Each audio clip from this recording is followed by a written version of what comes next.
જય સ્વામિનારાયણ વિદ્યાર્થી મિત્રો, તો આપણે આજે એક નવા ચેપ્ટર સાથે એક નવા વિડીયોમાં મળી રહ્યા છે. તો આપણે આજે ચેપ્ટર નંબર 7 નિયંત્રણ અને સંકલનની શરૂઆત કરવા જઈ રહ્યા છે. બહુ જ ઇન્ટરેસ્ટિંગ, બહુ રસપ્રદ આપણું આ પ્રકરણ છે, કારણ કે ચેપ્ટરનું નામ છે નિયંત્રણ અને સંકલન. હવે તમને પ્રશ્ન પહેલો એમ થશે કે સાહેબ આ કોનું નિયંત્રણ કરવાનું છે, કોની વચ્ચેનું સંકલન કરવાનું છે? તો અહીંયા આગળ નિયંત્રણ આપણા શરીરની વાત છે કે આપણા શરીરમાં જે નિયંત્રણ થાય છે એ આપણું આખું જે શરીર છે નિયંત્રિત રીતે ચાલતું હોય છે, તો એ નિયંત્રણની વાત છે. અને સંકલન એટલે કે આપણા શરીરની અંદર જેટલી પણ ક્રિયાઓ થાય છે એ બધી જ ક્રિયાઓની જે ઓળખ થાય છે એ ઓળખને મગજ સુધી પહોંચાડવામાં આવે છે. તો એ મગજ સુધી જે સંદેશા પહોંચે છે એ બે વચ્ચે આખું એક સંકલન હોય છે. તો એ સંકલનની આપણે આ ચેપ્ટરની અંદર ચર્ચા કરવાના છીએ. તો સૌથી પહેલી આપણે નિયંત્રણ વિશેની જો ચર્ચા કરીએ તો નિયંત્રણમાં સૌથી પહેલું જે મુખ્ય અંગ આવે છે ગ્રાહી એટલે શું? પહેલો પ્રશ્ન આ છે. તો ગ્રાહીની શરૂઆત જે થતી હોય છે એ શિખાતંતુઓ દ્વારા થતી હોય છે. શિખાતંતુ એટલે કે શિખાતંતુ આવેલા ક્યાં હોય છે? એટલે કે ભાઈ કોષની અંદર આવેલા હોય છે. આપણે ધોરણ 9 ની અંદર ભણી ગયા છે ચેપ્ટર નંબર 5 થી 9 ની અંદર કે સજીવોનો પાયાનો એકમ કોષ. તો એ જે કોષ હોય છે આખું શરીર એ કોષોનું બનેલું છે. તો એ કોષો દ્વારા આપણે જાણીએ છીએ કે ભાઈ આપણે 3 ઋતુઓ હોય છે મુખ્ય, જેમ કે શિયાળો, ઉનાળો અને ચોમાસું. આ મુખ્ય 3 ઋતુઓનો આપણે અનુભવ પણ કરીએ છીએ કે ભાઈ ઉનાળામાં બહુ જ ગરમી લાગે છે, આપણને એમ 40-42 ડિગ્રી ટેમ્પરેચર હોય, બહાર ઊભા હોય તો આપણને અનુભવ થાય છે કે ભાઈ ગરમી છે. એવી જ રીતે જો -1 કે 2 કે 3 ડિગ્રી ટેમ્પરેચર થઈ જાય તો એકદમ ઠંડી લાગે છે, ઠંડીનો પણ આપણે અનુભવ કરી શકીએ છીએ. તો આ બધા જે અનુભવ છે કેવી રીતે થાય છે આપણા શરીરની અંદર? આપણે રસ્તામાં ચાલતા જતા હોઈએ અને એકદમ કાંટા ઉપર પગ પડી જાય તો શું થાય? ખબર પડે છે કે નથી પડતી? કે સીધા ચાલે જ જઈએ છે? કાંટા પર પગ પડતાની સાથે વિધિન 1 સેકન્ડની અંદર આપણો પગ ઊંચો થઈ જતો હોય છે.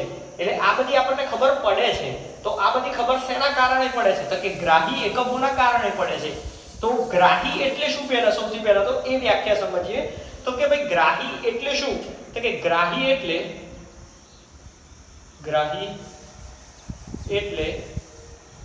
આપણી આસપાસના પર્યાવરણમાં આવતા બદલાવોનો અનુભવ થાય છે અને આ અનુભવ જે એકમો દ્વારા આપણને થાય છે, એટલે કે જેના દ્વારા માહિતીની ઓળખ કરવામાં, એટલે કે માહિતીની ઓળખ નહીં લખીએ આપણે અહીંયા આગળ આપણે એવું લખીશું કે અનુભવ જે એકમો દ્વારા થાય છે, એટલે કે જે માહિતી એકત્ર કરે છે તેને ગ્રાહી કહે છે. તો હવે આ ગ્રાહી વિશેની માહિતી તો આપણે મેળવી લીધી. પછી જે સંવેદનાનો અનુભવ કરશે, સંવેદનાને ફીલ કરશે, એને આપણે ગ્રાહી કહીશું. કે જ્યાંથી આપણને માહિતી ગ્રહણ થશે. ગ્રાહી ને ગ્રહણ બે શબ્દો એક જ છે. ગ્રહણ એટલે મેળવવું, ગ્રાહી એટલે પણ મેળવવું. એટલે કે જ્યાંથી આપણને માહિતી મળે છે એને શું કહેવામાં આવે છે? કે જે માહિતીને મેળવે છે એને આપણે ગ્રાહી કહીએ છીએ. તો એવા ઘણા બધા ગ્રાહી એકમો છે, એની આપણે અહીંયા આગળ થોડી ચર્ચા કરીએ જેથી તમને વધારે ખ્યાલ આવે. કે ભાઈ ઉદાહરણ લઈએ આપણે, તો ઉદાહરણમાં ગ્રાહી એકમો લખેલા છે. તો ગ્રાહી એકમોનું સ્થાન અને એનું કાર્ય સમજવાનો પ્રયત્ન કરીએ. તો સૌથી પહેલું રસગ્રાહી શબ્દ છે. રસ એટલે કે રસ એટલે સ્વાદ. રસ કે આવે આપણને મોઢામાં કંઈક સ્વાદિષ્ટ વસ્તુ જોઈ જઈએ તો મોઢામાં રસ આવી ગયો એવું કહીએ છીએ આપણે, કે પાણી થઈ ગયું. એટલે કે એનું સ્થાન કઈ જગ્યાએ હશે? તો કે જીભ ઉપર. એનું કાર્ય શું? જીભનું કાર્ય શું વિદ્યાર્થી મિત્રો? કે જીભ ઉપર કડવો પદાર્થ મૂકો તો ખબર પડે કે બે કડવો છે. ગળ મૂક્યો હોય ખબર પડે કે ગળ્યો છે. ખાંડ મૂકો તો ખબર પડે કે બે ગળી છે. કારેલું મૂકો તો ખબર પડે કે બે કડવું છે. તો એટલે એનું કાર્ય શું? તો કે સ્વાદની ઓળખ. સ્વાદની ઓળખ કરવી, બરાબર. એવી જ રીતે છે ધ્રાણગ્રાહી. ધ્રાણગ્રાહી કઈ જગ્યાએ હશે તો કે ભાઈ નાકના અધિચ્છદીય ભાગમાં. ધ્રાણ એટલે સ્મેલ. સ્મેલ આપણે જે લઈએ છીએ ગંધ આવી, દુર્ગંધ આવી કે ગંધ આવી કે સ્મેલ આવી, સારી અને ખરાબ સ્મેલની આપણે ઓળખ કરીએ છીએ. એ કોના દ્વારા થાય છે તો કે ભાઈ આ ઘ્રાણગ્રાહી એકમોના કારણે આપણે એ વસ્તુ એ સ્મેલને આપણે આપણા નાકમાંથી લઈ શકીએ છીએ. તો એનું કાર્ય શું છે તો કે ભાઈ ગંધની ઓળખ, ગંધની પ્રાપ્તિ કરવી અથવા ઓળખ કરવી, બરાબર. એના પછી દ્રષ્ટિગ્રાહી એટલે કે પ્રકાશગ્રાહી. તો સ્વાભાવિક વસ્તુ છે કે આનું સ્થાન એટલે આ કઈ જગ્યાએ હશે તો કે ભાઈ આંખમાં. એનું કાર્ય શું છે વસ્તુની ઓળખ કરવાનું કે જે પ્રકાશના કિરણો આપણી આંખમાં પડે છે, જે વસ્તુ પરથી રિફ્લેક્ટ થઈને વસ્તુની ઓળખ, વસ્તુની ઓળખ અથવા તો એ વસ્તુની સંવેદના મેળવવી, બરાબર. એના પછી ધ્વનિગ્રાહી. ધ્વનિગ્રાહી સ્વાભાવિક વસ્તુ છે આપણા કઈ જગ્યાએ હશે ધ્વનિ એટલે અવાજ. અવાજ આપણને ક્યાંથી સંભળાય છે તો કે ભાઈ કાનમાંથી, તો કે અંતઃકરણમાં. એની કાર્ય શું છે તો કે ભાઈ અવાજની સંવેદના પ્રાપ્ત કરવી, બરાબર. તો આ હતા આપણા ગ્રાહી એકમો જેના દ્વારા આપણે આપણી ઓળખ કરીએ, દરેક વસ્તુની આપણે ઓળખ કરીએ છીએ. હજુ એક કદાચ તમારી ચોપડીમાં વધારે આપેલો છે વિદ્યાર્થી મિત્રો, એક આપણે લખ્યો નથી. કયો તો કે ભાઈ સ્પર્શ. હવે સ્પર્શ વસ્તુ શું છે તો કે આપણે કોઈ બી વસ્તુને અડીએ છીએ તો એનો સ્પર્શ ખબર પડે છે આપણને. એ કઈ જગ્યાએ હોય છે આપણા શરીરની ત્વચા ઉપર. આ લખ્યું નથી પણ તમને કહી દીધું. એ કેવી રીતે કાર્ય કરે છે કે ભાઈ આપણે કોઈ બી વસ્તુ ગેસ ઉપર કદાચ કોઈ વસ્તુ મૂકેલી હોય એકદમ ગરમ હોય અને પછી આપણે આપણા હાથથી પકડીએ, શું કરીએ પકડી રાખીએ, શું કરીએ છોડી દઈએ છીએ. કેમ કે ભાઈ ગરમ વસ્તુ છે એટલે આપણા મગજ સુધી સંદેશો પહોંચે છે, મગજ કહે છે છોડી દે. તો એ સંવેદના ગરમ છે એવી સંવેદના ક્યાંથી મળે છે તો કે ભાઈ સ્પર્શગ્રાહી એકમો એ સંવેદનાને કેચઅપ કરે છે અને એને આગળ સુધી પહોંચાડવાનું કાર્ય કરે છે. આ ચેપ્ટર એટલા માટે ઇન્ટરેસ્ટિંગ છે વિદ્યાર્થી મિત્રો કે આવી બધી દરેક ચર્ચાઓ આપણા શરીરમાં કાર્ય કેવી રીતે થાય છે એ બધી જ ચર્ચાઓ આપણે આની અંદર કરવાના છીએ. તો એના પછીનો આપણો આજનો મુદ્દો છે કે ઉર્મિ વેગ. હવે આપણે આ ગ્રાહી એકમો તો સમજી ગયા કે ભાઈ ગ્રાહી એકમો શું કરે છે ગ્રહણ કરે છે, પણ એ ગ્રહણ કર્યા પછી આગળ પહોંચાડવા માટે જરૂરી શું છે બીજું તો કે ભાઈ સૌથી પહેલું જરૂરી છે ઉર્મિ વેગ એટલે કે વિદ્યુત આવેગ. હવે વિદ્યુત આવેગ સમજતા પહેલા એક વસ્તુ એ જોઈ લઈએ કે ભાઈ વિદ્યુત આવેગ મળે ક્યાંથી છે, પ્રાપ્ત કેવી રીતે થાય છે, વિદ્યુત આવેગ ઉત્પન્ન કેવી રીતે થાય છે તો કે ભાઈ સૌથી પહેલું શિખા તંતુઓ જે છે એ શિખા તંતુઓ દ્વારા માહિતી એકત્રિત કરવામાં આવે છે. અને આ જે માહિતી એકત્રિત થાય છે એ માહિતી આગળ કેવી રીતે પહોંચે છે એના માટે આ કોષ દોરેલો છે. આપણે વિદ્યાર્થી મિત્રો એક કે બે માર્ક્સની અંદર તમને કોષ વિશે પૂછાતું હોય છે, કોષની રચના પૂછાતી હોય છે. આપણા શરીરની અંદર આ રીતનો કોષ હોય છે, એની અંદર કયા કયા અંગો આવેલા હોય છે એ સમજી લે. પહેલું સૌથી પહેલું આ સેન્ટરમાં છે એને તો આપણે કહી દઈશું કોષ કેન્દ્ર. આ જે અવકાશ છે ખાલી ભાગ એને કહેવાય છે કોષકાય.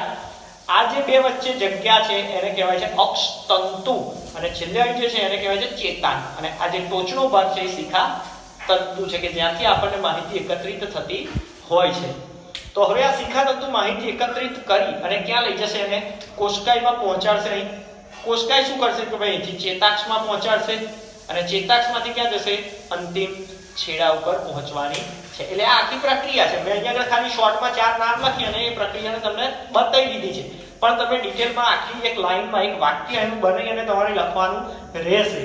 તમારે એવું લખવું પડશે કે ભાઈ શિખા તંતુઓ દ્વારા જે માહિતી એકત્રિત કરવામાં આવે છે એ માહિતી શિખા તંતુઓ ચેતાકોષકાયમાં પહોંચાડે છે. ચેતાકોષકાયમાંથી તે જાય છે ચેતાક્ષમાં અને ચેતાક્ષમાંથી છેલ્લે અંતિમ છેડા સુધી એ પહોંચે છે. અને આ જે માહિતી પહોંચે છે એ શેના દ્વારા પહોંચે છે ઉર્મિ વેગ દ્વારા પહોંચે છે. હવે ઉર્મિ વેગ કેવી રીતે ઉત્પન્ન થાય છે તો કે ભાઈ ઉર્મિ વેગ એ રાસાયણિક રાસાયણિક ક્રિયા વિધિ દ્વારા ઉત્પન્ન થાય છે। એટલે કે જે શિખાતંતુ માહિતી એકત્રિત કરશે એ એકત્રિત કરેલી માહિતીને આગળ પહોંચાડવા માટે એક રાસાયણિક પ્રક્રિયા થશે અને એ રાસાયણિક પ્રક્રિયા દ્વારા ઉર્મિ વેગ ઉત્પન્ન થશે અને એ ઉર્મિ વેગ દ્વારા આખી ચેન ચાલતી હોય છે કે અહીંથી અહીંથી અહીંથી આ રીતે આગળ પહોંચતી હોય છે। તો આ હતી આપણી ઉર્મિ વેગની માહિતી। આ 2 માર્ક્સની અંદર ઘણી વખત પૂછાયેલો પ્રશ્ન છે અને પૂછાતો રહ્યો છે, પૂછાય છે ઘણી વખત। કદાચ તમે આજે નવો NCERT નો સિલેબસ આવે, નવી જે પેપર પદ્ધતિ આવી એની અંદર કદાચ તમને આકૃતિ આપી દે અને અહીંયા આગળથી આ નામ કાઢી નાખે, પછી અહીંથી આ નામ કાઢી નાખે અને પૂછે ભાઈ આ 2 જગ્યાના નામ લખો। આકૃતિમાં કહી દીધું હોય આને A અને B આના નામ લખો। આવી રીતે પણ તમારી પરીક્ષાની અંદર ઘણા પ્રશ્નો પૂછાતા હોય છે, એટલે આકૃતિનું પણ મહત્વ રહેલું છે। તો આકૃતિ પણ દોરજો, એના દરેક ભાગને ઓળખજો, દરેક ભાગને ઓળખી અને એને યાદ રાખજો। એને યાદ રાખો ને એ ખૂબ મહત્વનું છે વિદ્યાર્થી મિત્રો।